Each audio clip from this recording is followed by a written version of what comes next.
독일이 무릎을 꿇었습니다. 150년 역사보다 무섭습니다. BMW가 공식 인정한 한국의 로봇 기술. 독일 3대 완성차 의존도가 5년 만에 28%에 도달했습니다. 세계가 경악했고 쿠카는 침묵했습니다. 하지만 가장 충격적인 순간은 따로 있었습니다. 35년간 독일이 최고라고 믿었던 생산 기술 전문가가 BMW 이사회에서 폭탄 발언을 했습니다. 한국에게 배워야 합니다. 그 한마디에 독일 자동차 업계 전체가 발칵 뒤집혔습니다. 결과는 12대 0 만장일치. 그 충격적인 전말을 지금 공개합니다. 시작 전 구독과 좋아요는 사랑입니다. 그리고 댓글에 대한민국 최고를 남겨주세요. 저는 슈테판 밀러입니다. 올해 58살입니다. BMW 미넨 공장에서 생산 기술을 총괄하고 있습니다. 35년 동안 이 일을 해왔습니다. 1989년 23살의 아우디 잉골슈타트 공장에서 견습 엔지니어로 시작했습니다. 그때는 베를린 장벽이 무너지던 해였습니다. 독일이 하나가 되던 해였습니다. 그리고 독일 기술이 세계를 지배하던 시절이었습니다. 아우디에서 7년을 일했습니다. 그 후 지멘스 자동화팀으로 옮겼습니다. 1996년부터 2006년까지 10년을 그곳에서 보냈습니다. 산업용 로봇 시스템을 설계했습니다. 독일 전역의 자동차 공장에 우리 시스템이 들어갔습니다. 벤츠, 폴크스바겐, 포르쉐, 오펠 모두 우리 고객이었습니다. 2009년에 BMW로 왔습니다. 미넨 공장 생산 기술팀 부장으로 시작했습니다. 2015년에 본부장이 되었습니다. 그때부터 공장 전체 2,500대의 로봇을 책임지게 되었습니다. 하루에 800대의 자동차를 만드는 라인이었습니다. BMW 3시리즈, 4시리즈, 전기차 i 시리즈를 생산했습니다. 제 아버지 카를 밀러도 BMW에서 일하셨습니다. 1965년부터 2005년까지 40년을 일하셨습니다. 용접 라인 책임자였습니다. 저는 어릴 때부터 아버지를 따라 공장에 갔습니다. 토요일 아침마다 아버지 손을 잡고 공장 문을 들어섰습니다. 거대한 기계들이 움직이는 소리, 불꽃이 튀는 용접 라인, 완성된 차가 천천히 나오는 모습, 저는 그 모든 것에 매료되었습니다. 아버지는 늘 말씀하셨습니다. 슈테판, 잘 봐라. 이게 독일이다. 이게 우리의 자랑이다. 세계 어디에도 이런 기술은 없다. 할아버지 프리드리 밀러는 더 대단하셨습니다. 1938년부터 BMW에서 일하셨습니다. 전쟁 전부터였습니다. 전쟁 중에도 전쟁 후에도 공장을 지키셨습니다. 폐허가 된 미넨에서 공장을 다시 일으켜 세우셨습니다. 할아버지는 1985년에 돌아가셨습니다. 제가 19살 때였습니다. 돌아가시기 전 병상에서 제 손을 잡고 말씀하셨습니다. 슈테판, 우리 가문은 3대째 독일 기계를 만든다. 너는 4대가 될 것이다. 기억해라. 독일 기술은 세계 최고다. 절대 잊지 마라. 저는 그 말씀을 가슴에 새겼습니다. 35년 동안 한 번도 의심하지 않았습니다. 의심할 이유가 없었습니다. 우리는 정말 최고였으니까요. 1990년대 일본이 우리를 위협했습니다. 도요타, 혼다, 미쓰비시가 독일 시장에 들어왔습니다. 하지만 우리는 이겼습니다. 독일 기술이 더 정밀했습니다. 더 안전했습니다. 더 고급스러웠습니다. 일본 차는 싸고 연비가 좋았지만 독일 차의 품격을 따라올 수 없었습니다. 2000년대 중국이 나타났습니다. 싸구려 자동차를 쏟아냈습니다. 하지만 우리는 비웃었습니다. 중국 차, 장난감이지. 실제로 그랬습니다. 중국 차는 독일 안전 기준을 통과하지 못했습니다. 충돌 테스트에서 처참하게 무너졌습니다. 2010년대 미국 테슬라가 등장했습니다. 전기차 혁명을 외쳤습니다. 하지만 우리는 걱정하지 않았습니다. 소프트웨어는 좋겠지. 하지만 기계는 우리가 최고야. 그것도 맞는 말이었습니다. 테슬라 차는 조립 품질이 형편없었습니다. 문짝 간격이 들쑥날쑥했습니다. 그렇게 저는 35년을 살았습니다. 독일 기술을 믿으며, 아버지의 말씀을 믿으며, 할아버지의 유언을 지키며, 그런 제가 오늘 고백합니다. 저는 틀렸습니다. 아버지도 틀렸습니다. 할아버지도 틀렸습니다. 그리고 그 깨달음이 오기까지 5년이 걸렸습니다. 5년 동안 저는 저항했습니다. 부정했습니다. 인정하고 싶지 않았습니다. 하지만 숫자는 거짓말하지 않았습니다. 데이터는 명확했습니다. 한국이 우리를 추월했습니다. 완전히, 압도적으로, 부정할 수 없을 만큼 지금부터 독일이 한국 로봇 없이는 자동차 한 대도 만들 수 없게 된 이야기를 들려드리겠습니다. 이건 단순한 기술 이야기가 아닙니다. 오만과 좌절의 이야기입니다. 편견과 각성의 이야기입니다. 그리고 결국 인정할 수밖에 없었던 한 사람의 이야기입니다. 2019년 3월 11일 월요일 아침이었습니다. 미넨의 하늘은 여전히 잿빛이었습니다. 봄이 오고 있었지만 3월의 독일은 여전히 추웠습니다. 저는 아침 7시에 공장에 도착했습니다.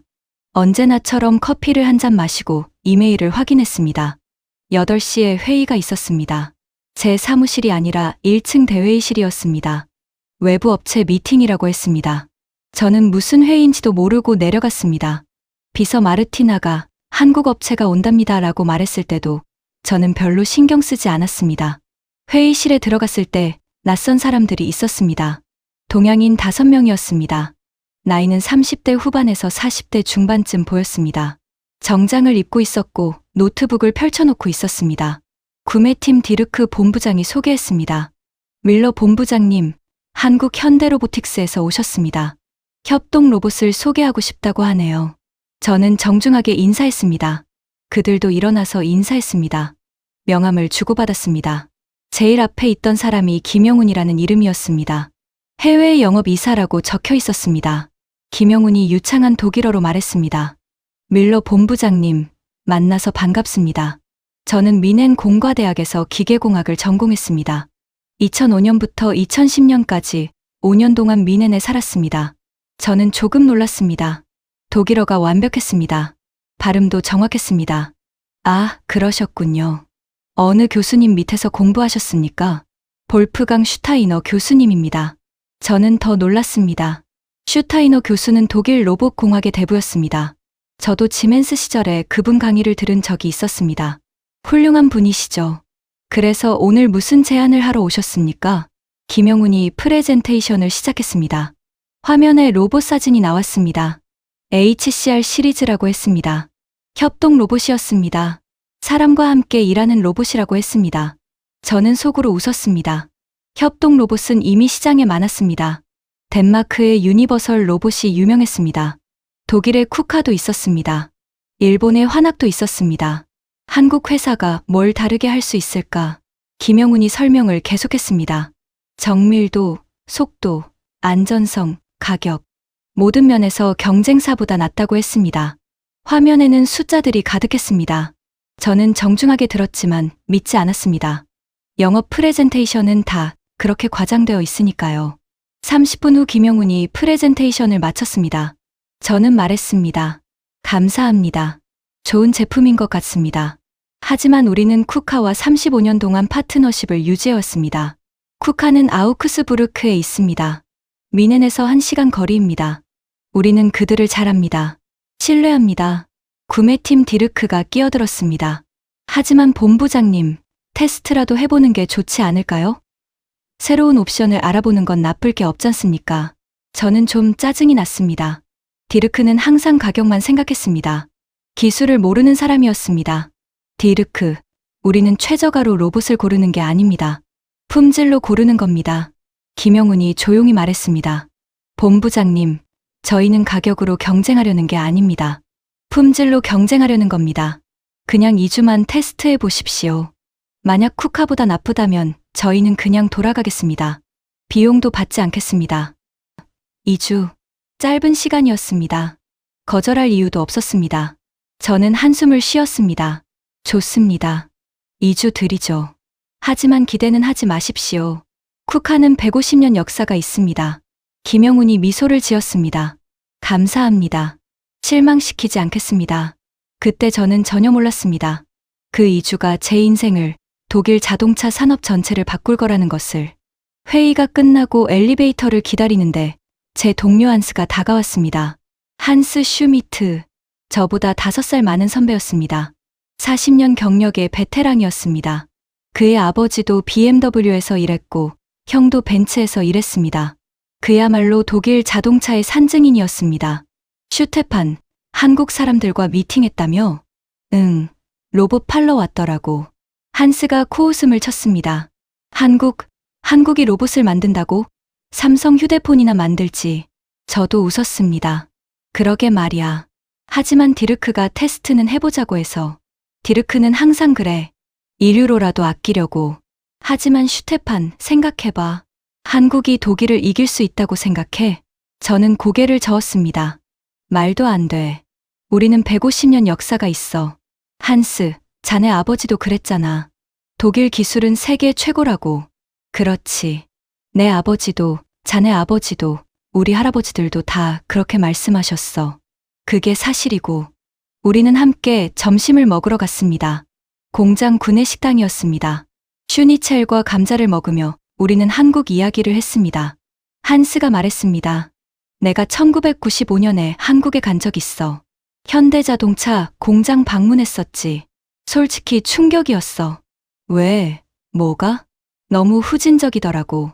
30년 전 우리 공장 같았어. 자동화도 별로 안 되어 있고 사람들이 수작업으로 하는 게 많고. 그때 생각했지. 한국은 절대 우리를 못 따라온다고. 저도 고개를 끄덕였습니다. 그때랑 지금이랑 많이 달라졌겠지. 그래도 독일을 따라잡기는 어려워. 우리는 계속 발전했으니까. 맞아. 그리고 슈테판, 알아?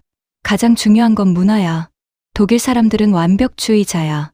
0.01mm도 용납 안 해. 한국 사람들은 어때? 빨리빨리 문화잖아. 그런 정신으로 정밀 기계를 만들 수 있겠어? 저는 동의했습니다. 아버지도 늘 그렇게 말씀하셨습니다. 독일 장인 정신은 타고나는 거다. 배울 수 없다. 우리는 2주 후면 한국 사람들이 조용히 돌아갈 거라고 생각했습니다.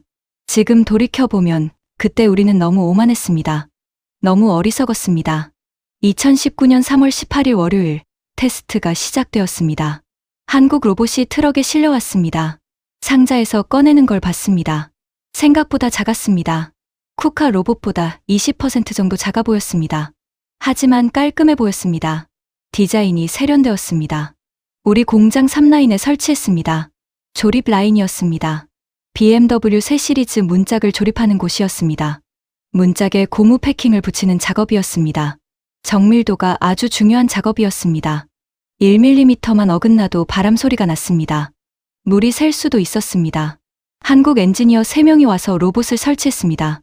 김영훈도 있었고 젊은 엔지니어 2명이 더 있었습니다. 그들은 조용히 빠르게 일했습니다. 3시간 만에 설치를 끝냈습니다. 옆 라인에는 쿠카 로봇이 있었습니다. 똑같은 작업을 하고 있었습니다. 우리는 두 로봇을 비교하기로 했습니다. 같은 조건, 같은 작업, 같은 시간. 현장 팀장 요하네스 베커가 책임지기로 했습니다. 요하네스는 25년 경력의 베테랑이었습니다. 공장 현장을 손바닥처럼 아는 사람이었습니다. 저는 요하네스에게 말했습니다. 아주 엄격하게 테스트하게. 조금이라도 문제 있으면 바로 보고하고. 알겠습니다, 본부장님. 저도 솔직히 궁금하긴 합니다. 한국 로봇이 어느 정도인지. 기대는 하지 말게. 어차피 쿠카가 더 좋을 거야. 첫날 저는 현장에 나가지 않았습니다. 사무실에서 보고서를 쓰고 회의를 했습니다. 솔직히 관심이 없었습니다. 한국 로봇이 어떻든 우리는 쿠카를 쓸 거였으니까요. 그날 저녁 6시쯤 요하네스가 제 사무실로 왔습니다. 표정이 이상했습니다. 당황한 것 같기도 하고 놀란 것 같기도 했습니다. 본부장님, 보고 드릴 게 있습니다. 뭔가? 한국 로봇이 이상합니다. 뭐가 이상한데? 빠릅니다. 쿠카보다 훨씬 빠릅니다. 저는 미간을 찌푸렸습니다. 측정이 잘못됐겠지. 다시 확인해봐. 본부장님, 제가 3번 확인했습니다. 같은 작업을 하는데 한국 로봇이 평균 18% 더 빠릅니다. 18%. 엄청난 차이였습니다. 하지만 저는 믿지 않았습니다. 요하네스, 자네도 알잖아. 속도가 중요한 게 아니야.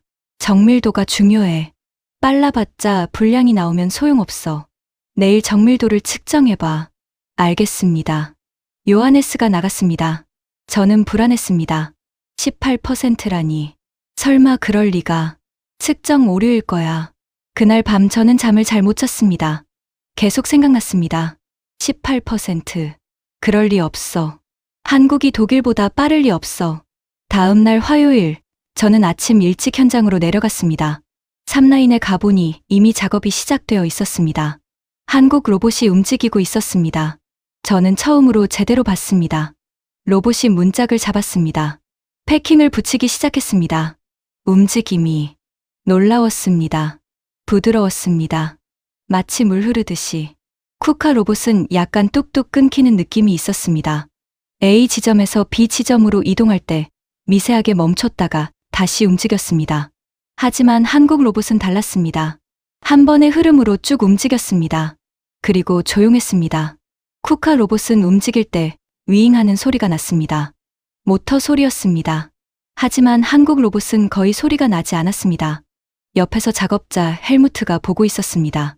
헬무트는 32년 동안 우리 공장에서 일한 베테랑이었습니다. 저보다 나이가 많았습니다. 저는 헬무트에게 물었습니다. 어떤가? 헬무트는 한참을 생각하더니 천천히 말했습니다. 본부장님, 솔직히 말씀드리면 뭔가 다릅니다. 뭐가 다른데? 움직임이 다릅니다. 쿠카는 기계 같은데 저건 살아있는 것 같습니다. 저는 뭔가 섬뜩했습니다. 살아있다니 무슨 소리야? 부드럽다는 뜻입니다. 그리고 정확합니다. 쿠카는 가끔 미세하게 떨립니다. 하지만 저건 한 번에 딱 붙입니다. 저는 더 자세히 봤습니다. 정말 그랬습니다. 한국 로봇은 패킹을 잡아서 정확한 위치에 한 번에 붙였습니다. 재조정이 없었습니다. 저는 여전히 인정하고 싶지 않았습니다. 우연이야. 새 로봇이니까 그런 거지. 한 달만 쓰면 똑같아질 거야. 하지만 속으로는 동요하고 있었습니다. 점심시간에 요하네스가 보고서를 들고 왔습니다. 본부장님, 오전 측정 결과입니다. 저는 받아서 봤습니다. 숫자들이 나열되어 있었습니다. 작업 속도. 한국 로봇 평균 42초, 쿠카 로봇 평균 51초, 차이 18%. 패킹 위치 정확도. 한국 로봇 평균 오차 0.08mm, 쿠카 로봇 평균 오차 0.15mm. 한국이 거의 2배 정확했습니다. 재작업률. 한국 로봇 0%, 쿠카 로봇 3%. 저는 숫자를 다시 봤습니다. 믿을 수가 없었습니다. 요하네스, 이거 측정이 맞나? 5번 확인했습니다. 본부장님, 센서 문제 아냐? 센서도 새 걸로 바꿔서 다시 했습니다. 결과는 똑같습니다. 저는 할 말이 없었습니다. 숫자는 명확했습니다. 한국 로봇이 더 빨랐습니다. 더 정확했습니다. 그날 오후 저는 정밀 측정팀을 불렀습니다. 팀장 마티아스는 20년 동안 정밀 측정만 해온 전문가였습니다. 마티아스, 두 로봇의 반복 정밀도를 측정해줘. 아주 정확하게. 독일 최고 수준으로. 알겠습니다, 본부장님. 언제까지 필요하십니까? 3일 안에. 이건 매우 중요해. 마티아스가 나갔습니다. 저는 창밖을 봤습니다. 미넨의 하늘은 여전히 잿빛이었습니다. 저는 불안했습니다. 그날 저녁 집에 가서 아내에게 말했습니다. 여보, 이상한 일이 있어. 무슨 일인데? 한국 로봇이 우리 로봇보다 나은 것 같아. 아내 마리아는 웃었습니다. 당신이 그런 말을 하다니. 당신은 항상 독일 기술이 최고라고 했잖아. 나도 그렇게 믿었어. 하지만 숫자가 이상해. 한국 로봇이 18% 더 빠르고 2배 더 정확해. 그럼 한국이 발전한 거겠지. 당신 항상 말했잖아. 기술은 계속 발전한다고. 저는 고개를 저었습니다. 하지만 우리도 발전했어. 쿠카는 계속 연구하고 개발해왔어. 어떻게 한국이 갑자기 우리를 앞설 수 있어? 마리아가 제 손을 잡았습니다. 당신, 혹시 인정하고 싶지 않은 거 아냐? 저는 대답하지 못했습니다. 맞는 말이었습니다. 저는 인정하고 싶지 않았습니다. 사흘 후 금요일, 마티아스가 보고서를 들고 왔습니다. 그의 표정이 심각했습니다. 본부장님, 결과가 나왔습니다. 어떤가? 마티아스가 보고서를 펼쳤습니다. 본부장님, 이게 제가 3번 다시 측정했는데 똑같이 나옵니다. 말해봐. 한국 로봇의 반복 위치 정밀도는 플러스 마이너스 0.001mm입니다. 저는 숨이 멎는 것 같았습니다. 0.001mm, 1000분의 1mm, 머리카락 굵기의 100분의 1이었습니다. 쿠카는 플러스 마이너스 0.003mm입니다. 3배 차이였습니다. 한국 로봇이 3배 더 정밀했습니다. 저는 의자에 주저앉았습니다. 확실한 거지? 본부장님, 저희 팀 전원이 확인했습니다. 5번 측정했습니다. 서로 다른 센서로 했습니다. 결과는 모두 똑같습니다. 한국 로봇이 쿠카보다 3배 더 정밀합니다. 저는 고개를 저었습니다. 뭔가 잘못됐어. 다시 측정해. 마티아스가 조심스럽게 말했습니다. 본부장님, 저희가 이미 충분히 했습니다. 이건 오류가 아닙니다. 한국 로봇이 정말로 더 정밀합니다. 저는 화가 났습니다. 아니야. 한국이 독일보다 나을 리 없어. 우리는 150년 역사가 있어. 마티아스는 아무 말도 하지 않았습니다. 그냥 보고서를 책상에 놓고 나갔습니다. 저는 혼자 남았습니다. 보고서를 봤습니다. 숫자들이 명확했습니다. 그래프가 있었습니다. 한국 로봇에서는 거의 일치선이었습니다. 쿠카는 약간 흔들렸습니다. 저는 인정하고 싶지 않았습니다. 아버지가 틀렸을 리 없었습니다. 할아버지가 틀렸을 리 없었습니다. 독일 기술이 세계 최고라고 하셨습니다. 35년 동안 저는 그렇게 믿어왔습니다. 하지만 숫자는 거짓말하지 않았습니다. 그날 저녁 한스를 불렀습니다. 맥주를 마시며 보고서를 보여줬습니다. 한스는 한참을 말이 없었습니다. 그러다 중얼거렸습니다. 믿을 수가 없어. 나도 그래. 슈테판, 이건 실수야. 한국이 독일보다 나을 리 없어. 나도 그렇게 생각해. 하지만 마티아스 팀이 5번 확인했어. 한스가 맥주를 한 모금 마셨습니다. 내 아버지가 평생 말씀하셨어. 독일 기술은 세계 최고라고. 일본도 못 따라온다고. 미국도 못 따라온다고. 하물며 한국은. 저도 같은 생각이었습니다. 내 아버지도 그랬어. 할아버지도 그랬어. 3대째 그렇게 배웠어. 우리는 한참을 침묵했습니다. 한스가 말했습니다. 슈테판, 이건 우연일 거야. 좋은 조건에서 테스트했겠지. 실제로 쓰면 다를 거야. 저도 그렇게 믿고 싶었습니다. 그래, 우연이겠지. 2주 테스트가 뭐 대단하다고. 하지만 우리 둘 다 알고 있었습니다. 숫자는 거짓말하지 않는다는 것을. 다음 주 월요일 테스트 2주차가 시작되었습니다. 김영훈이 공장에 왔습니다. 저는 그를 제 사무실로 불렀습니다. 김 이사님, 테스트 결과가 좋습니다.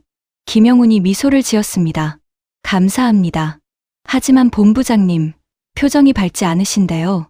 저는 솔직하게 말했습니다. 놀랐습니다. 솔직히 기대하지 않았습니다. 이해합니다. 저도 독일에서 5년 살았으니까요. 독일 사람들이 자국 기술을 얼마나 자랑스러워하는지 압니다. 그게 자랑이 아니라 사실이라고 생각했습니다. 김영훈이 고개를 끄덕였습니다. 과거에는 사실이었습니다. 1990년대, 2000년대에는 독일이 압도적이었습니다. 저도 그걸 인정합니다. 그런데 지금은 다릅니다. 본부장님, 한국은 지난 30년 동안 죽을 힘을 다해 배웠습니다. 독일에서, 일본에서, 미국에서 배웠습니다. 그리고 거기에 우리만의 것을 더했습니다. 저는 물었습니다.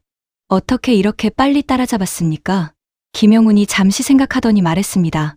본부장님, 한국은 역사가 짧았습니다. 그래서 과거에 얽매이지 않았습니다. 독일은 150년 방식이 있습니다.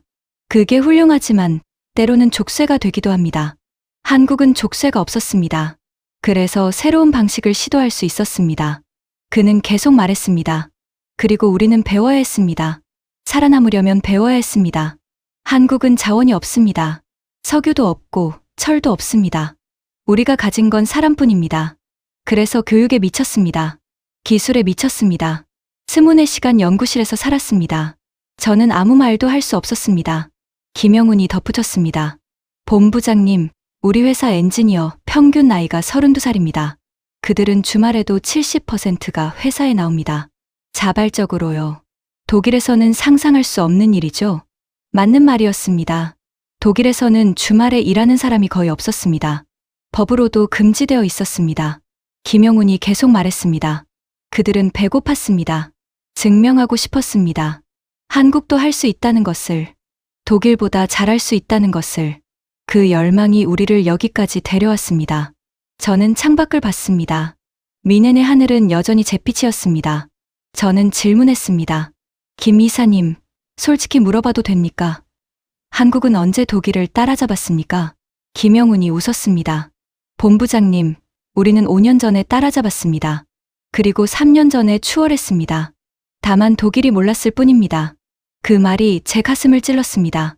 우리는 몰랐습니다. 아니, 보려고 하지 않았습니다. 2주 테스트가 끝났습니다. 2019년 4월 첫째 주였습니다. 최종 보고서가 나왔습니다. 요하네스, 마티아스, 그리고 현장 작업자 12명이 평가에 참여했습니다. 결과는 명확했습니다. 작업 속도, 한국 18% 빠름, 정밀도, 한국 3배 우수, 소음, 한국 40% 낮음, 재작업률, 한국 0%, 쿠카 3%, 작업자 만족도, 한국 9.2점, 쿠카 7.5점 10점 만점, 그리고 가장 중요한 항목, 고장률. 2주 동안 한국 로봇은 단 한 번도 멈추지 않았습니다. 쿠카는 2번 멈췄습니다. 센서 오류였습니다. 저는 보고서를 보며 생각했습니다. 이걸 어떻게 설명하지? 이사회에 뭐라고 보고하지? 그때 구매팀 디르크가 제 사무실로 왔습니다. 본부장님, 가격이 나왔습니다. 얼마인데? 한국 로봇이 대당 48,000유로입니다. 저는 계산했습니다. 한화로 약 7천만 원이었습니다. 쿠카는 56,000유로입니다. 한국 로봇이 15% 쌌습니다. 더 좋은데 더 쌌습니다. 저는 할 말이 없었습니다. 디르크가 웃으며 말했습니다. 본부장님, 제가 옳았죠. 테스트해보길 잘했죠? 저는 인정하기 싫었지만 고개를 끄덕였습니다. 그래, 자네가 옳았어. 하지만 저는 여전히 한국 로봇을 도입하고 싶지 않았습니다. 35년 파트너십이 있었습니다. 쿠카와의 신뢰가 있었습니다. 김영훈을 불렀습니다. 김 이사님, 테스트 결과는 훌륭했습니다. 하지만 우리는 쿠카와 오랜 파트너십이 있습니다. 이번에는 어렵겠습니다. 김영훈은 실망한 기색 없이 웃었습니다. 이해합니다, 본부장님. 파트너십은 중요합니다. 다만 한 가지만 말씀드리고 싶습니다. 뭡니까? 파트너십은 과거가 아니라 미래를 위한 겁니다. 과거에 함께했다고 미래에도 함께해야 한다는 법은 없습니다. 진짜 파트너는 어려울 때 도와주는 사람입니다. 저는 대꾸하지 않았습니다. 김영훈이 명함을 책상에 놓고 나갔습니다. 언제든 연락 주십시오. 우리는 기다리겠습니다. 그 후 3개월 동안 저는 한국 로봇 이야기를 꺼내지 않았습니다. 보고서를 서랍에 넣어두었습니다. 보지 않으려 했습니다. 하지만 숫자는 제 머릿속에 남아 있었습니다. 플러스 마이너스 0.001mm, 18% 더 빠름, 3배 더 정밀함. 현장에서는 소문이 돌고 있었습니다. 작업자들이 이야기했습니다. 한국 로봇이 쿠카보다 좋대. 3배나 더 정밀하대. 고장도 없대. 소음도 적대. 저는 듣지 않으려 했습니다. 인정하고 싶지 않았습니다. 그해 6월, 상황이 급변했습니다. 6월 17일 월요일 오전 10시, 3라인이 멈췄습니다. 쿠카 로봇 12대가 동시에 고장났습니다. 토크 센서 문제였습니다. 로봇 팔의 힘을 감지하는 센서였습니다. 이게 망가지면 로봇은 아무것도 할 수 없었습니다. 요하네스가 급하게 전화했습니다. 본부장님, 3라인 전체가 멈췄습니다. 저는 즉시 현장으로 달려갔습니다. 로봇 12대가 모두 멈춰 있었습니다. 작업자들이 속수무책으로 서 있었습니다. 무슨 일이야? 토크 센서가 전부 나갔습니다. 같은 시기에 설치한 센서들이라 동시에 수명이 다한 것 같습니다. 저는 즉시 쿠카에 전화했습니다. 긴급입니다. 토크 센서 12개가 필요합니다. 최대한 빨리 보내주십시오. 쿠카 담당자가 대답했습니다. 밀러 본부장님, 죄송합니다만 재고가 없습니다. 새로 제작해야 합니다. 얼마나 걸립니까? 3주 걸립니다. 3주. 저는 미칠 것 같았습니다. 3라인은 하루에 280대를 생산했습니다. BMW 3 시리즈 세단이었습니다. 한 대당 평균 가격이 5만 유로였습니다. 하루 1,400만 유로, 한화로 약 206억 원의 매출이었습니다. 3주면 2억 9,400만 유로, 한화로 약 4,320억 원을 잃는 것이었습니다. 저는 소리쳤습니다. 3주는 너무 깁니다. 더 빨리 할 수 없습니까? 죄송합니다. 센서는 맞춤 제작입니다. 빨리 해도 2주는 걸립니다. 저는 전화를 끊었습니다. 이사회에 보고해야 했습니다. 생산 중단을 보고해야 했습니다. 그날 오후 긴급 이사회가 열렸습니다. 저는 상황을 보고했습니다. 3라인이 멈췄습니다. 최소 2주는 가동할 수 없습니다. 이사회 의장 게르하르트 박사가 차가운 목소리로 물었습니다. 2주면 얼마를 잃습니까? 약 1억 9,600만 유로입니다. 하나로 약 2,880억 원입니다. 회의실이 조용해졌습니다. 게르하르트 박사가 물었습니다. 대안은 없습니까? 저는 대답하지 못했습니다. 대안이 하나 있었습니다. 하지만 말하고 싶지 않았습니다.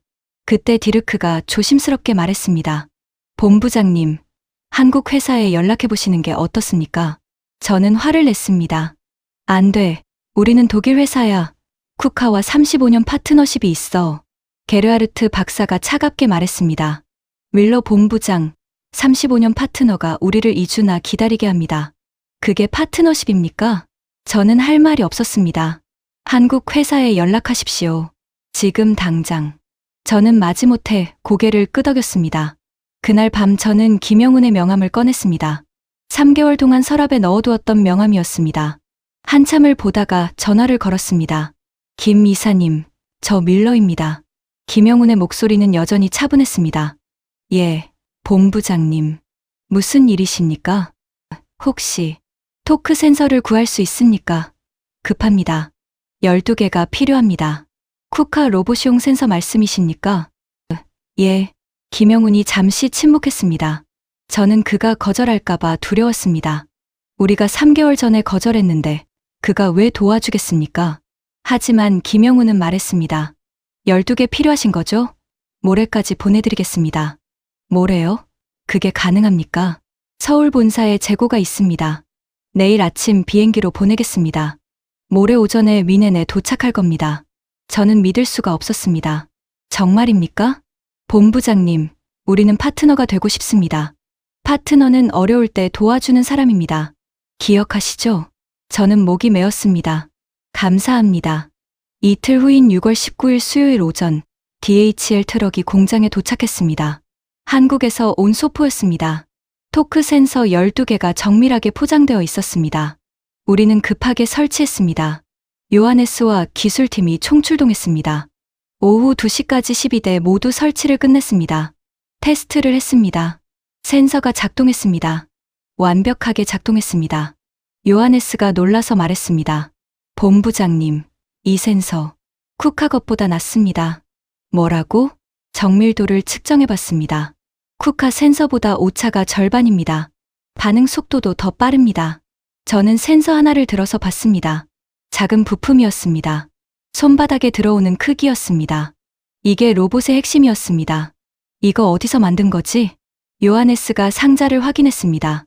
대구라는 도시에서 만들었답니다. 한국 남동쪽에 있는 도시래요. 저는 충격을 받았습니다. 독일의 150년 기술이 한국 지방 도시 공장에서 만든 부품에 밀린 것입니다. 오후 3시 3라인이 다시 가동되었습니다. 로봇들이 움직이기 시작했습니다. 완벽하게 작동했습니다. 저는 한국 센서를 보며 생각했습니다. 김영훈의 말이 맞았습니다. 진짜 파트너는 어려울 때 도와주는 사람입니다. 쿠카는 35년 파트너였지만 2주를 기다리라고 했습니다. 한국은 처음 만났지만 2일 만에 해결해줬습니다. 그날 저는 처음으로 생각했습니다. 우리가 틀렸을지도 모른다고, 아버지가 틀렸을지도 모른다고, 할아버지가 틀렸을지도 모른다고. 하지만 여전히 완전히 인정하지는 못했습니다. 이건 특수한 경우라고 스스로를 설득했습니다. 일시적인 거라고. 하지만 현실은 제 생각과 달랐습니다. 그해 7월, BMW 이사회에서 중대한 결정이 내려졌습니다. 딩골핀 공장에 새로운 전기차 생산 라인을 구축한다는 것이었습니다. 차세대 I 시리즈를 만들 라인이었습니다. 예산은 8천만 유로였습니다. 한화로 약 1176억 원이었습니다. 그중 4,800만 유로가 로봇 구매 비용이었습니다. 저는 당연히 쿠카를 선택하려 했습니다. 35년 파트너였으니까요. 하지만 이사회에서 요구가 들어왔습니다. 게르하르트 박사가 직접 지시했습니다. 윌러 본부장, 여러 업체를 비교해서 최선을 선택하십시오.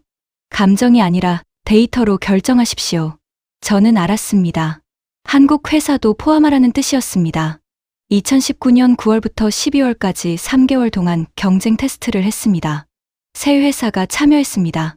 독일의 쿠카, 150년 역사, 유럽 시장 1위, 일본의 환악, 70년 역사, 세계 시장 2위, 한국의 현대로보틱스, 30년 역사, 신흥 강자. 테스트는 철저했습니다. 딩골핀 공장에 임시 라인을 만들었습니다. 새 회사 로봇을 나란히 설치했습니다. 똑같은 작업을 시켰습니다. 평가단을 구성했습니다. 12명이었습니다. 저, 요하네스, 마티아스, 그리고 현장 작업자 9명. 우리는 100개 항목을 만들었습니다. 정밀도, 속도, 내구성, 안전성, 소음, 진동, 에너지 효율, 유지보수 편의성, 소프트웨어 사용성, 고객 지원, 가격, 배송 시간, 모든 것을 평가했습니다. 저는 매주 보고서를 받았습니다. 그리고 매주 저는 더 불편해졌습니다. 첫 달인 2019년 9월 정밀도 테스트 결과가 나왔습니다. 1위 한국, 플러스 마이너스 0.001mm. 2위 일본, 플러스 마이너스 0.002mm. 3위 독일, 플러스 마이너스 0.003mm. 저는 생각했습니다. 우연이야. 다른 항목에서는 질 거야. 둘째 달인 10월, 속도와 내구성 결과가 나왔습니다. 속도, 1위 한국.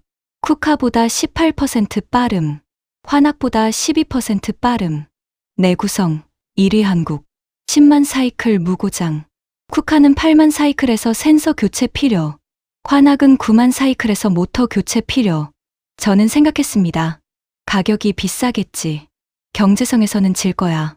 셋째 달인 11월, 종합평가가 나왔습니다. 100개 항목 중 한국이 78개에서 1위를 했습니다. 일본이 18개, 독일이 4개였습니다. 그리고 가격이 발표되었습니다. 한국, 대당 4만 8천 유로. 일본, 대당 5만 3천 유로. 독일, 대당 5만 6천 유로. 한국이 가장 쌌습니다. 더 좋은데 더 쌌습니다. 평가단 12명에게 물었습니다. 어느 회사를 선택하시겠습니까? 12명 전원이 한국을 선택했습니다. 만장일치였습니다. 저도 한국을 선택할 수밖에 없었습니다. 숫자가 명확했습니다. 78대 18대 4점 압도적이었습니다. 12월 중순 최종 보고서를 들고 이사회에 갔습니다. 저는 떨리는 목소리로 말했습니다. 3개월 동안 새 회사를 테스트했습니다. 100개 항목을 평가했습니다. 평가단 12명 전원이 한국 현대로보틱스를 선택했습니다. 회의실이 조용했습니다. 저는 계속 말했습니다. 하지만 저는 여전히 쿠카와의 파트너십이 중요하다고 생각합니다. 35년 동안 함께 일해왔습니다. 신뢰가 중요합니다. 숫자가 전부가 아닙니다. 게르하르트 박사가 차갑게 물었습니다.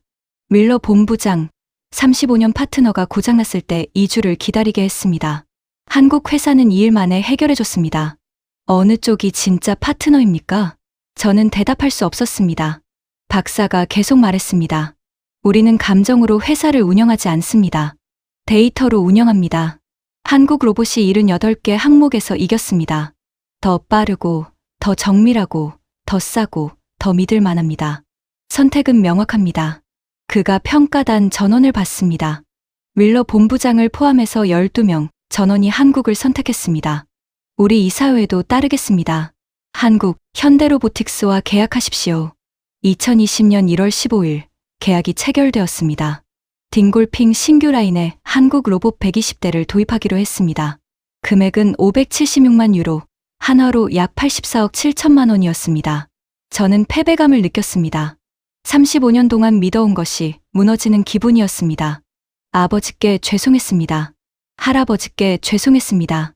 하지만 그건 시작에 불과했습니다. 진짜 충격은 그 후에 왔습니다.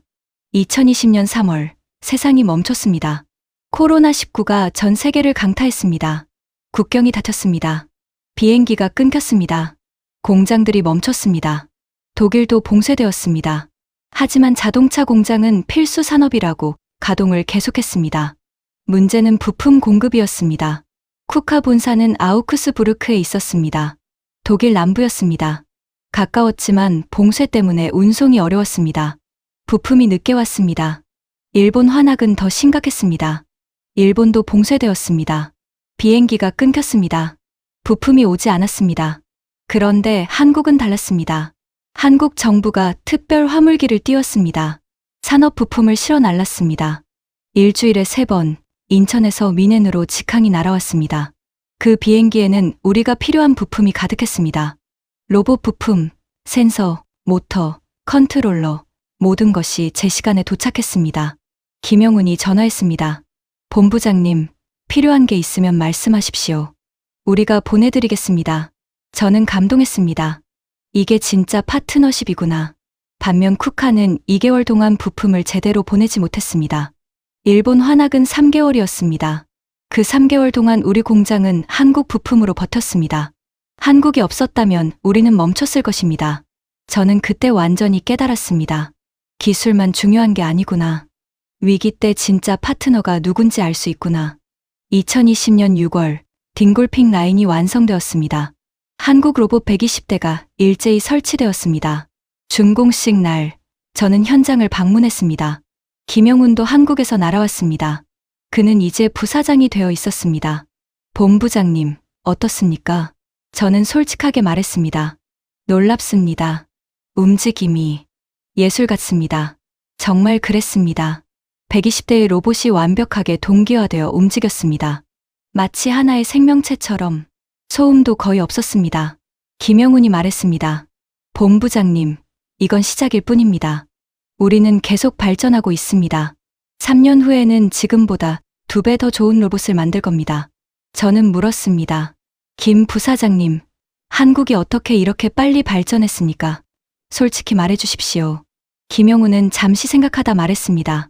본부장님, 한국은 역사가 없었습니다. 그래서 과거에 얽매이지 않았습니다. 독일은 150년 방식이 있습니다. 그게 훌륭하지만 때로는 족쇄가 됩니다. 그는 계속 말했습니다. 한국은 족쇄가 없었습니다. 그래서 새로운 방식을 시도할 수 있었습니다. 독일의 정밀함, 일본의 안정성, 미국의 혁신성, 모든 것을 배워서 합쳤습니다. 그리고 거기에 한국의 속도를 더했습니다. 한국의 속도요? 예. 한국 엔지니어들은 24시간 일합니다. 주말에도 70%가 나옵니다.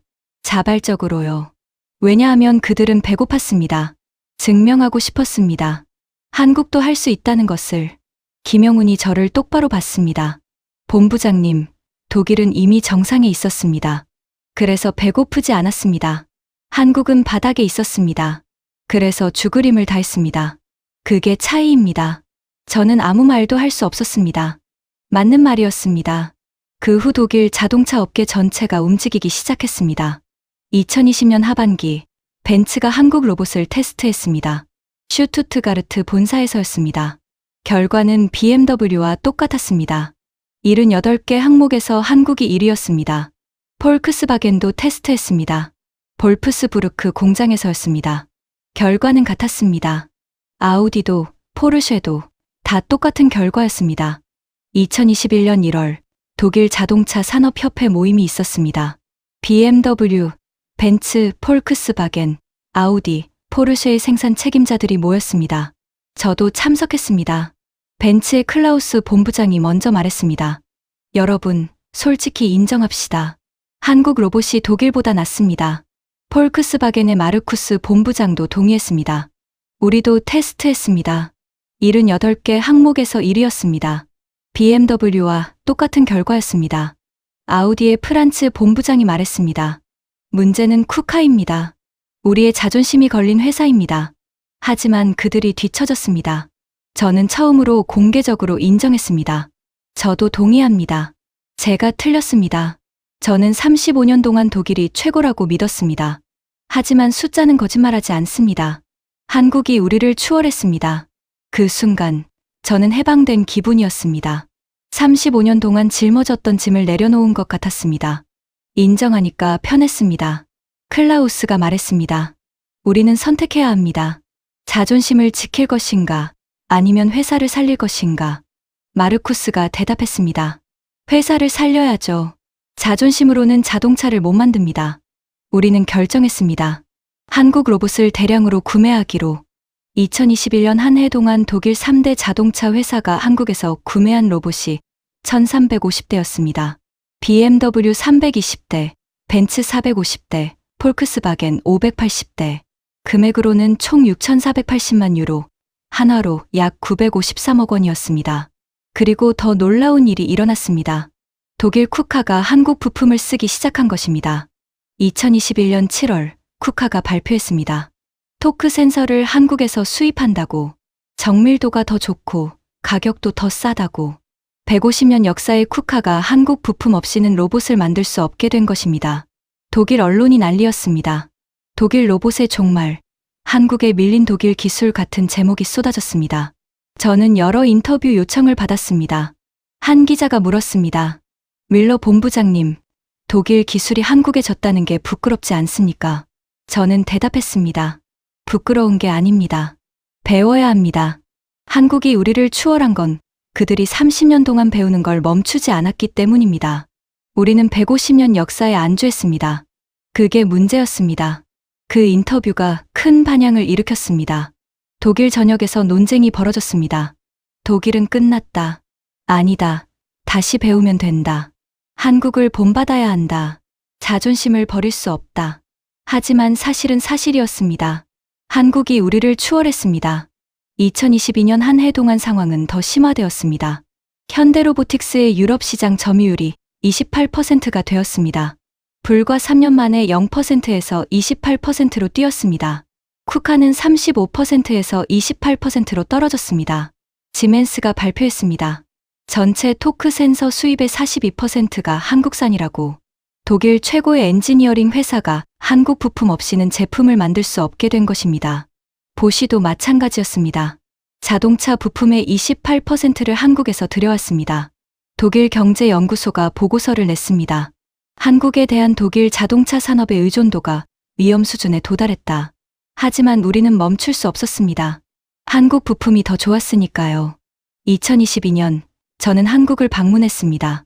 처음이었습니다. 35년 경력에 처음으로 한국 땅을 밟았습니다. 서울, 대구, 창원을 돌아봤습니다. 로봇 공장들을 방문했습니다. 서울에서 현대로보틱스 본사를 방문했습니다. 판교라는 곳이었습니다. 깨끗하고 현대적인 건물이었습니다. 연구소를 돌아보는데 젊은 엔지니어들이 가득했습니다. 20대, 30대였습니다. 모두 밤 10시까지 일하고 있었습니다. 김용훈 부사장이 안내했습니다. 본부장님, 우리 연구원 평균 나이가 32살입니다. 주말에도 나옵니까? 70%가 나옵니다. 자발적으로요. 강제가 아닙니다. 그들은 배우고 싶어 합니다. 더 나은 것을 만들고 싶어 합니다. 저는 충격받았습니다. 독일에서는 상상할 수 없는 일이었습니다. 다음 날 대구로 갔습니다. 토크 센서를 만드는 공장이었습니다. 회사 이름은 대성정밀이었습니다. 중소기업이었습니다. 공장장 박정수 상무가 저를 안내했습니다. 50대 초반의 다부진 남자였습니다. 밀러 본부장님, 우리 회사는 1997년에 시작했습니다. 직원 5명으로 시작했습니다. 지금은 120명입니다. 25년이면 짧은 역사네요. 박 상무가 웃었습니다. 짧습니다. 하지만 우리는 집중했습니다. 오직 센서만 만들었습니다. 25년 동안 다른 건 안 했습니다. 그가 공장을 보여줬습니다. 깨끗했습니다. 정리정돈이 완벽했습니다. 본부장님, 솔직히 말씀드리겠습니다. 처음 10년은 독일 기술을 베꼈습니다. 지멘스, 쿠카, 다 분해해서 공부했습니다. 저는 놀랐습니다. 그렇게 솔직할 줄 몰랐습니다. 박 상무가 계속 말했습니다. 하지만 베끼기만 해서는 1등이 될 수 없습니다. 우리는 연구했습니다. 밤낮으로 실험했습니다. 3427번 실패했습니다. 정확히 3427번입니다. 제가 다 기록했습니다. 그가 낡은 노트를 꺼내 보여줬습니다. 실험 결과가 빼곡히 적혀 있었습니다. 그리고 3428번째에 성공했습니다. 2015년 10월 23일이었습니다. 독일 센서보다 정밀한 센서를 만들었습니다. 그날 밤 직원들과 소주를 마셨습니다. 모두 울었습니다. 저는 그 노트를 보며 눈시울이 뜨거워졌습니다. 박 상무가 센서 하나를 제 손에 쥐어줬습니다. 본부장님, 이게 플러스 마이너스 0.001mm입니다. 이 작은 부품이 BMW의 품질을 만듭니다. 이 작은 부품이 독일과 중국의 차이를 만듭니다. 저는 그 작은 센서를 보며 생각했습니다. 3427번의 실패, 25년의 집중. 그게 독일을 이긴 비결이구나. 창원에서는 협동 로봇 공장을 방문했습니다. 현대로보틱스 제조 공장이었습니다. 생산 라인을 보는 순간 또 한 번 충격받았습니다. 로봇이 로봇을 만들고 있었습니다. 자동화가 거의 100%였습니다. 사람은 검수만 했습니다. 공장장이 설명했습니다. 우리는 2019년부터 완전 자동화를 시작했습니다. 지금은 로봇 한 대를 만드는데 사람 손이 거의 안 갑니다. 불량률은요? 0.3%입니다. 저는 믿을 수 없었습니다. 독일 공장도 1%는 넘었습니다. 그날 저녁 서울로 돌아와서 김용훈 부사장과 저녁을 먹었습니다. 강남의 한 고깃집이었습니다. 소주를 마시며 저는 물었습니다. 부사장님, 솔직히 물어봐도 됩니까? 한국은 언제부터 독일을 이길 수 있다고 생각했습니까? 김용훈이 잠시 생각하더니 말했습니다. 2015년쯤이었습니다. 그때 우리 센서가 지멘스 센서보다 나아졌습니다. 그때 생각했습니다. 이제 됐구나. 그럼 왜 2019년까지 기다렸습니까? 준비가 필요했습니다. 기술만으로는 부족합니다. 생산 능력, 품질 관리, 고객 지원, 모든 게 갖춰져야 합니다. 그게 4년 걸렸습니다. 저는 고개를 끄덕였습니다. 철저했습니다. 김용훈이 계속 말했습니다. 본부장님, 솔직히 말씀드리면 처음에 독일 시장은 어려울 거라고 생각했습니다. 독일 사람들의 자존심을 알았으니까요. 그런데 왜 왔습니까? 본부장님 같은 분이 있을 거라고 믿었습니다. 데이터를 보는 분, 숫자로 판단하는 분, 과거가 아니라 미래를 보는 분. 저는 뭔가 부끄러웠습니다. 저는 6개월 동안 저항했습니다. 데이터를 보고도 인정하지 않았습니다. 부사장님, 저는 6개월이나 저항했습니다. 김용훈이 웃었습니다. 6개월은 짧은 겁니다. 어떤 회사는 아직도 안 믿습니다. 본부장님은 결국 인정하셨잖습니까? 그게 중요한 겁니다. 그날 밤 호텔로 돌아와서 아내에게 전화했습니다. 여보, 나 충격받았어. 무슨 일이야? 한국이 정말 대단해. 우리가 너무 안일했어. 우리는 150년 역사에 안주했어. 한국은 30년 동안 죽으림을 다했어. 이제 알았구나. 응. 이제야 알았어.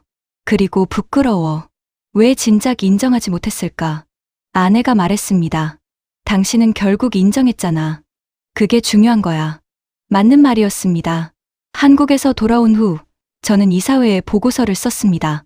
한국 로봇 기술은 독일을 추월했습니다. 격차는 앞으로 더 벌어질 것입니다. 5년 내에 한국과 독일의 기술 격차는 10년 이상이 될 것입니다. 우리는 선택해야 합니다.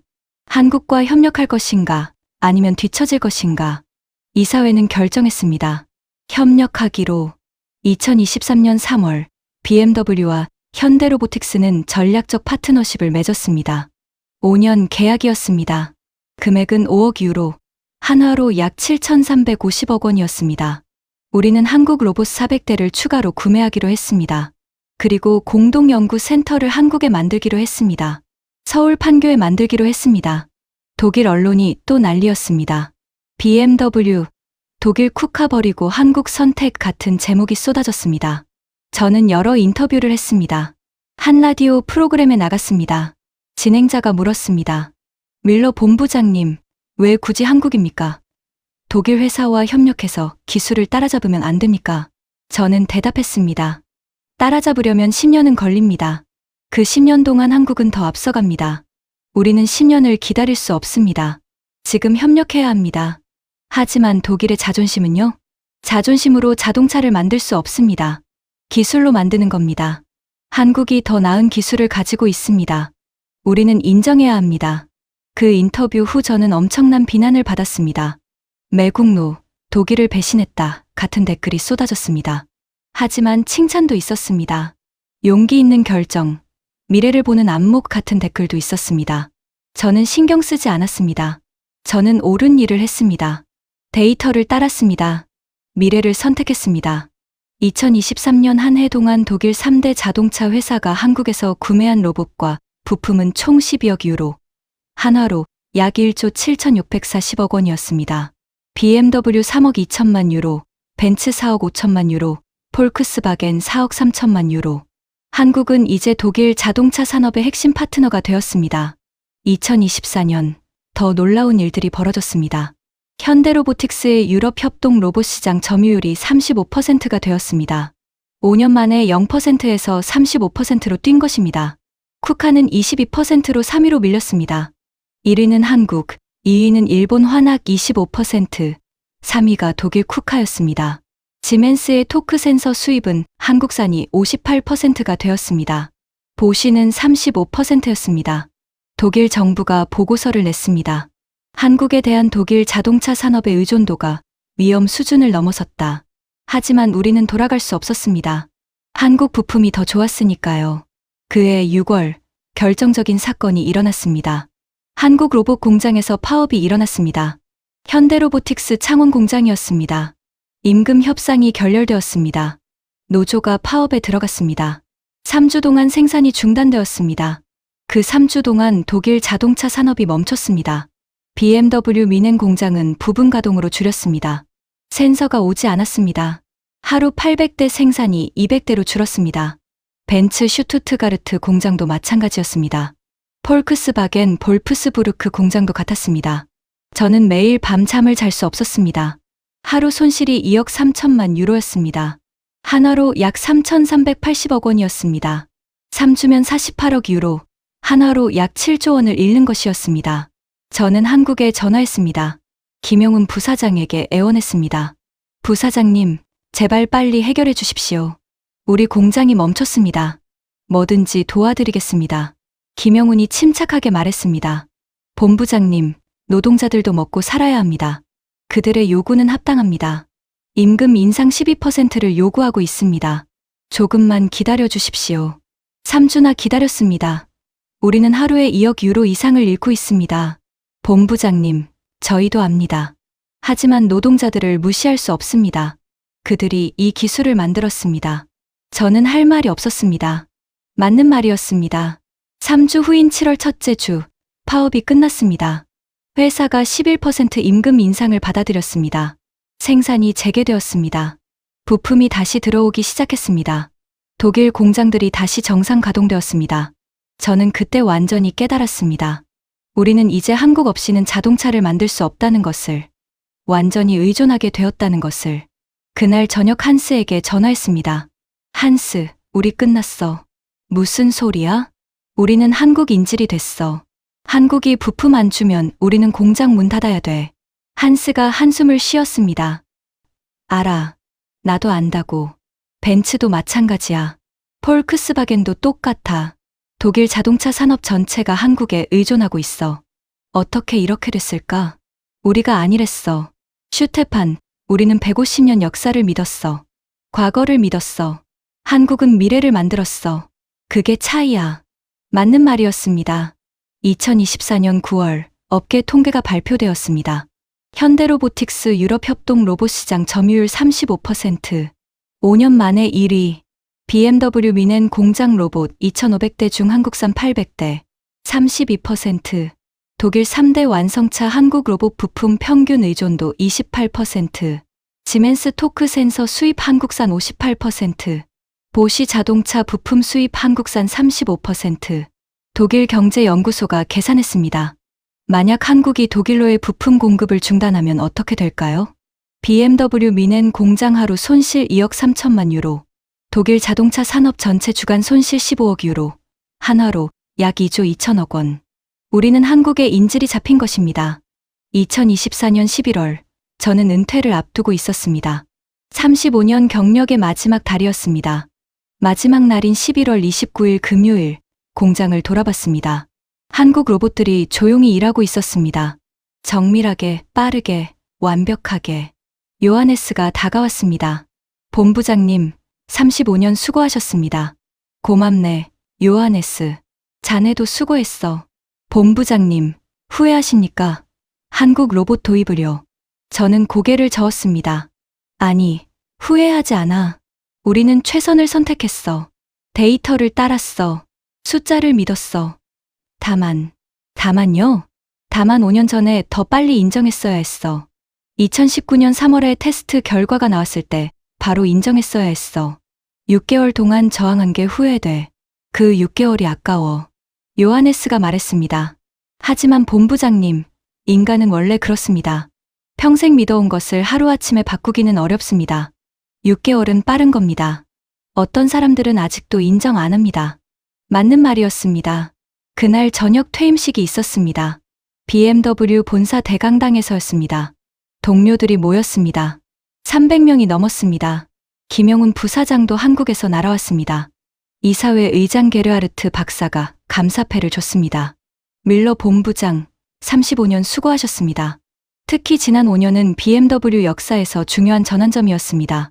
본부장님께서 올바른 결정을 내려주셨습니다.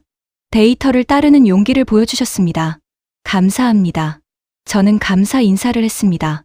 그리고 마지막 연설을 했습니다. 여러분, 저는 35년 동안 이 일을 해왔습니다. 1989년부터 2024년까지 제가 시작했을 때 독일은 세계 최고였습니다. 의심할 여지가 없었습니다. 청중이 조용히 들었습니다. 하지만 5년 전 저는 틀렸다는 것을 알게 되었습니다. 한국이 우리를 추월했다는 것을 처음에는 인정하고 싶지 않았습니다. 6개월 동안 저항했습니다. 하지만 숫자는 거짓말하지 않았습니다. 저는 잠시 멈췄습니다. 저는 3대째 BMW에서 일한 가문입니다. 할아버지도 아버지도 독일 기술이 최고라고 하셨습니다. 저도 35년 동안 그렇게 믿었습니다. 저는 청중을 받습니다. 하지만 이제 압니다. 최고는 영원하지 않습니다. 오늘의 1등이 내일의 1등이 아닙니다. 역사가 길다고 미래가 보장되는 게 아닙니다. 저는 김영훈을 받습니다. 한국은 30년 동안 배웠습니다. 겸손하게 죽을 힘을 다해 배웠습니다. 독일에서, 일본에서, 미국에서 배웠습니다. 그리고 거기에 한국의 것을 더했습니다.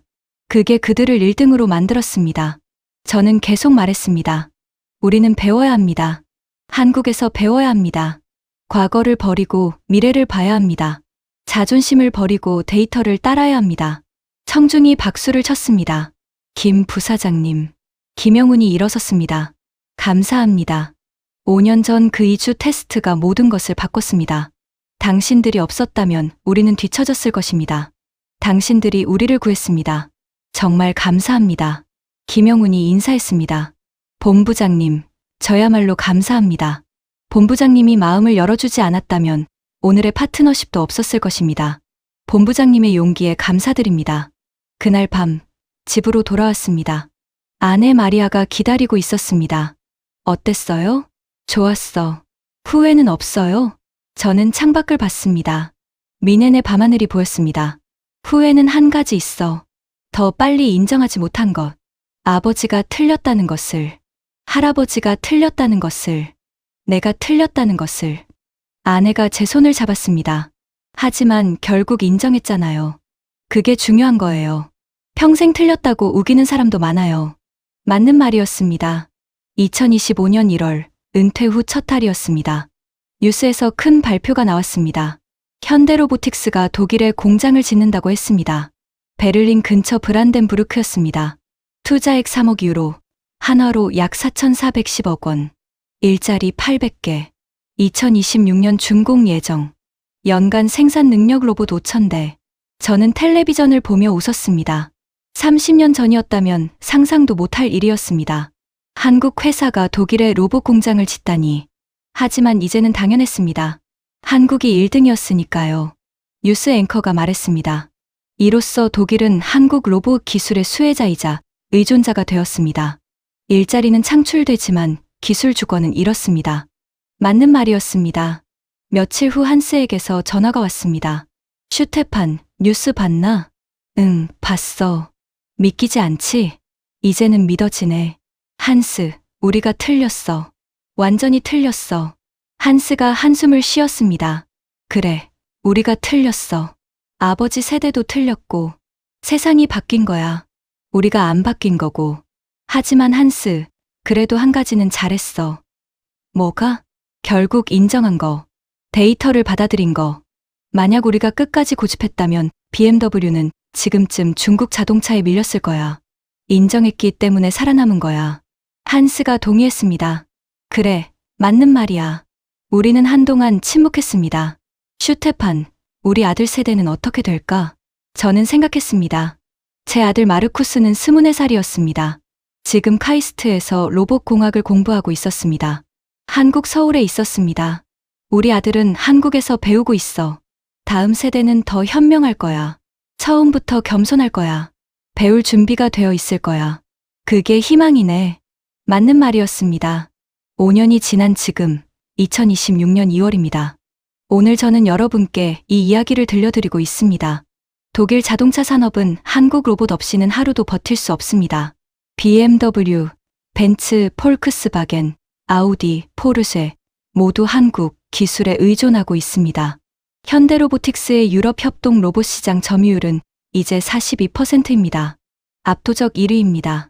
쿠카는 20%로 3위로 떨어졌습니다. 지멘스의 토크 센서 수입 한국산 비율 65%, 보쉬의 자동차 부품 수입 한국산 비율 42%. 만약 한국이 공급을 중단하면 독일 자동차 산업은 한 달 안에 무너집니다. 이건 과장이 아닙니다. 독일 정부 보고서에 나온 내용입니다. 우리는 완전히 의존하게 되었습니다. 지난 5년을 돌아보면 저는 많은 것을 배웠습니다. 첫째, 역사가 길다고 미래가 보장되는 게 아닙니다. 쿠카는 150년 역사가 있었습니다. 하지만 한국의 30년 혁신을 막지 못했습니다. 과거의 영광이 미래를 보장하지 않습니다. 둘째, 오만은 파멸로 가는 지름길입니다. 저는 6개월을 낭비했습니다. 한국을 무시하며 보낸 6개월이었습니다. 만약 2019년 3월에 바로 인정했다면 우리는 더 빨리 발전했을 것입니다. 오만이 우리를 늦췄습니다. 셋째, 데이터는 거짓말하지 않습니다. 플러스 마이너스 0.001mm, 18% 더 빠름, 3배 더 정밀함. 그 숫자들이 모든 것을 말해줬습니다. 저는 6개월 동안 부정하려 했습니다. 하지만 숫자는 변하지 않았습니다. 데이터를 따라야 합니다. 넷째, 진짜 파트너는 위기 때 알 수 있습니다. 쿠카는 35년 파트너였지만 고장났을 때 2주를 기다리게 했습니다. 한국은 처음 만났지만 2일 만에 해결해줬습니다. 코로나 때도 한국은 비행기를 띄워서 부품을 보냈습니다. 진짜 파트너십은 과거가 아니라 현재의 행동으로 증명됩니다. 다섯째, 겸손이 경쟁력입니다. 한국이 우리를 추월한 이유는 그들이 30년 동안 배우는 걸 멈추지 않았기 때문입니다. 그들은 겸손했습니다. 독일에서, 일본에서, 미국에서 배웠습니다. 우리는 안주했습니다. 150년 역사를 믿었습니다. 그게 차이였습니다. 여섯째, 인정하는 것이 패배가 아닙니다. 저는 틀렸다고 인정했습니다. 아버지가 틀렸다고 인정했습니다. 할아버지가 틀렸다고 인정했습니다. 그 순간 저는 자유로워졌습니다. 더 이상 과거에 얽매이지 않았습니다. 미래를 볼 수 있었습니다. 인정이 저를 구했습니다. 오늘 독일 젊은 엔지니어들은 한국으로 유학을 갑니다. 서울대학교, 카이스트, 포항공대로 갑니다. 30년 전에는 상상도 못할 일이었습니다. 한국 학생들이 독일로 왔습니다. 이제는 반대입니다. 그들은 한국에서 로봇공학을 배웁니다. 센서 기술을 배웁니다. 그리고 더 중요한 것을 배웁니다. 겸손과 열정을, 밤낮으로 일하는 자세를, 배우는 것을 즐기는 마음을. 제 조카 펠릭스도 지금 서울에 있습니다. 카이스트 로봇공학과 석사 과정입니다. 25살입니다. 그는 제게 이메일을 보냈습니다. 슈테판 삼촌, 여기 사람들은 정말 대단해요. 밤 10시까지 연구실에 있어요. 주말에도 70%가 나와요. 그런데 그들은 행복해 보여요. 억지로 하는 게 아니에요. 배우는 게 즐거워서 하는 거예요. 독일도 이래야 하지 않을까요? 저는 답장을 보냈습니다. 펠릭스, 그래, 맞아. 우리도 그래야 해. 다시 배워야 해. 겸손해져야 해. 과거를 버리고 미래를 봐야 해. 너희 세대가 그걸 해줘. 삼촌은 못했어. 35년 동안 잘못 믿었어. 하지만 너는 처음부터 제대로 배워. 한국에서 열심히 배우고 독일로 돌아와. 그리고 독일을 다시 일으켜 세워. 펠릭스가 답장했습니다. 삼촌은 잘못한 게 아니에요. 결국 인정하셨잖아요. 그게 용기예요. 평생 틀렸다고 우기는 사람도 많아요. 삼촌은 인정하셨어요. 그게 삼촌을 위대하게 만들어요. 저는 그 이메일을 읽고 울었습니다. 고마웠습니다. 여러분, 오늘 제가 이 긴 이야기를 들려드린 이유가 있습니다. 세상은 빠르게 변하고 있습니다. 어제의 1등이 오늘의 1등이 아닙니다. 오늘의 1등이 내일의 1등이 아닙니다. 역사가 길다고, 전통이 있다고 미래가 보장되는 건 아닙니다. 중요한 것은 배우는 것입니다. 인정하는 것입니다. 데이터를 받아들이는 것입니다. 과거를 버리고 미래를 보는 것입니다. 저는 35년 동안 독일 기술만 믿었습니다. 그리고 틀렸습니다. 하지만 인정했습니다. 그래서 저는 패배자가 아닙니다. 진짜 패배자는 끝까지 인정하지 않는 사람입니다. 데이터를 보고도 부정하는 사람입니다. 과거에 얽매여 미래를 보지 못하는 사람입니다. 숫자가 명확해도 자존심 때문에 인정 못하는 사람입니다. BMW는 지금도 훌륭한 자동차를 만듭니다. 한국 로봇의 도움으로요. 그리고 그게 부끄러운 게 아닙니다. 그게 현명한 선택입니다. 그게 살아남는 방법입니다. 우리는 한국과 경쟁자가 아닙니다. 파트너입니다. 함께 더 나은 자동차를 만드는 파트너입니다. 함께 미래를 만드는 파트너입니다. 5년 전 저는 한국 로봇을 비웃었습니다. 오늘 저는 그들에게 감사합니다. 그들이 없었다면 우리는 중국에 밀렸을 것입니다. 테슬라에 밀렸을 것입니다. 한국이 우리를 구했습니다. 그리고 저는 배웠습니다. 진짜 강함은 인정하는 것이라고. 진짜 자존심은 데이터 앞에 겸손한 것이라고. 진짜 용기는 틀렸다고 말하는 것이라고. 할아버지, 죄송합니다. 아버지, 죄송합니다. 두 분은 틀렸습니다. 독일 기술이 영원한 1등은 아니었습니다. 하지만 그것 때문에 두 분을 덜 존경하지는 않습니다. 두 분은 두 분 시대에 최선을 다하셨습니다. 저도 제 시대에 최선을 다했습니다. 35년 동안 열심히 일했습니다. 독일을 사랑했습니다. BMW를 사랑했습니다. 그리고 마지막 5년 동안 배웠습니다. 인정하는 법을, 데이터를 따르는 법을, 미래를 보는 법을. 그것이 제가 후배들에게 남기는 유산입니다. 데이터를 받아들이십시오. 오만하지 마십시오. 배우는 것을 멈추지 마십시오. 과거에 안주하지 마십시오. 인정하는 것을 두려워하지 마십시오. 그렇게 독일이 다시 일어설 수 있습니다. 한국에서 배우고, 일본에서 배우고, 미국에서 배워서, 그리고 거기에 독일의 것을 더해서 새로운 독일 기술을 만들어서 그것이 한국이 우리를 추월한 방법이었습니다. 배우고, 합치고, 더하는 것. 그것이 우리가 다시 일어설 방법입니다. 오늘 이 이야기가 여러분께 교훈이 되길 바랍니다.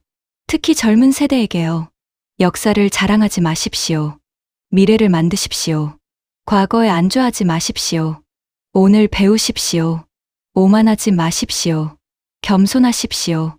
그리고 무엇보다 인정하는 것을 두려워하지 마십시오. 틀렸다고 인정하는 순간 당신은 성장하기 시작합니다. 인정이 당신을 자유롭게 합니다. 저는 58년을 살았습니다. 35년을 일했습니다. 그리고 마지막 5년에 가장 많이 배웠습니다. 인생의 가장 큰 교훈은 마지막에 왔습니다. 그것이 제 이야기입니다. 독일 엔지니어가 한국에게 배운 이야기입니다. 오만이 어떻게 파멸로 가는지, 인정이 어떻게 구원이 되는지, 데이터가 얼마나 중요한지 그 이야기입니다. 감사합니다. 구독과 좋아요 부탁드립니다. 그리고 댓글에 여러분의 생각을 남겨주세요. 여러분도 인정하기 어려운 순간이 있으십니까? 데이터가 여러분의 믿음과 다를 때가 있으십니까? 과거에 얽매여 미래를 보지 못할 때가 있으십니까? 저는 5년 동안 저항했습니다. 하지만 결국 인정했습니다. 그리고 그게 제 인생 최고의 결정이었습니다. 인정하지 않았다면 BMW는 망했을 것입니다. 인정했기 때문에 살아남았습니다. 여러분도 그렇게 하시길 바랍니다. 데이터 앞에 겸손하시길, 진실 앞에 정직하시길, 변화를 받아들이시길, 틀렸다고 인정하시길. 그것이 제가 35년 경력 끝에 배운 가장 중요한 교훈입니다. 인정이 힘입니다. 겸손이 경쟁력입니다. 데이터가 진실입니다. 다시 한번 감사합니다. 건강하십시오. 그리고 기억하십시오. 한국은 30년 동안 죽을 힘을 다해 배웠습니다. 그래서 독일을 이겼습니다. 우리도 다시 배우면 됩니다. 다시 일어설 수 있습니다. 하지만 겸손해야 합니다. 인정해야 합니다. 과거를 버려야 합니다. 그것이 제 마지막 메시지입니다. 안녕히 계십시오.